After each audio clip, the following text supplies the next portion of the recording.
વડોદરા શહેરના police commissioner રણસિંહા Komar દ્વારા રાતના 12 વાગે વડોદરા શહેરની મધ્યમાં આવેલા રાવપુરા પોલીસ સ્ટેશન ખાતે 3 નવા કાયદાનો અમલમાં મુકાશે તે અંગેની સમગ્ર વિગત મીડિયા સમક્ષ કરી હતી।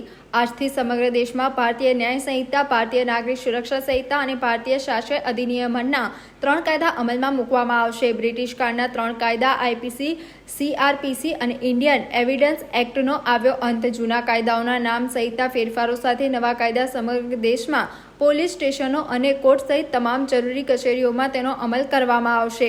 નવા કાયદાથી ઝડપીથી ન્યાય મળી રહેશે। ઓનલાઈન પોલીસ ફરિયાદ, જીરો એફઆઈઆર, ગંભીર ગુનાના ફરજિયાત, વિડીયોગ્રાફી સહિતના ફેરફારો કરવામાં આવ્યા છે। આજે 1 જુલાઈ 2024 ત્યારે 00:01 hours આ એક ઐતિહાસિક ઘડી છે। સમગ્ર દેશમાં, ગુજરાત રાજ્યમાં ને વડોદરા શહેરમાં આજે 3 નવા ક્રિમિનલ કાયદાઓનું અમલીકરણ શરૂ થઈ રહ્યું છે। ભારતીય ન્યાય સંહિતા, ભારતીય નાગરિક સુરક્ષા સંહિતા અને ભારતીય સાક્ષ્ય અધિનિયમ 2023 ગૃહ મંત્રાલય ભારત સરકારના જાહેરનામા મુજબ આજની તારીખથી અમલમાં આવી રહ્યું છે। આ એક 1860થી ચાલી રહેલા જે એક ઐતિહાસિક લેજિસ્લેટિવ રેજીમ હતી, આમાં બદલાવ લાવીને એક ન્યૂ ઇન્ડિયાના એક ન્યૂ ઇનિશિયેટિવ તરીકે આજે આ નવા કાયદા અમલમાં આવી રહ્યું છે। અને વડોદરા શહેર પોલીસને ગર્વ છે કે આપણે આ એક ઐતિહાસિક ઘડીનું સાક્ષી બની રહ્યા છીએ। અને શહેર પોલીસ દ્વારા આ કાયદાના ઇમ્પ્લિમેન્ટેશન માટે તમામ પ્રકારના પૂર્વ તૈયારીઓ આપણા 3000થી વધુ પોલીસ અધિકારીઓ અને કર્મચારીઓને તાલીમ આપી છે। જે આ કાયદા હેઠળ જે પરિવર્તનાત્મક યા ટ્રાન્સફોર્મેટિવ ચેન્જીસ જે લાવવાનું છે,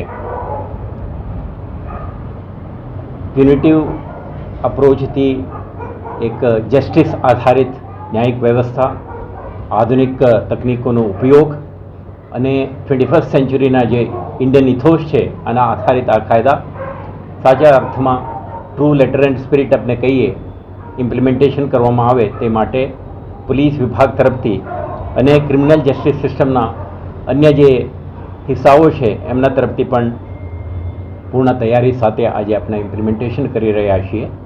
તો આજથી જ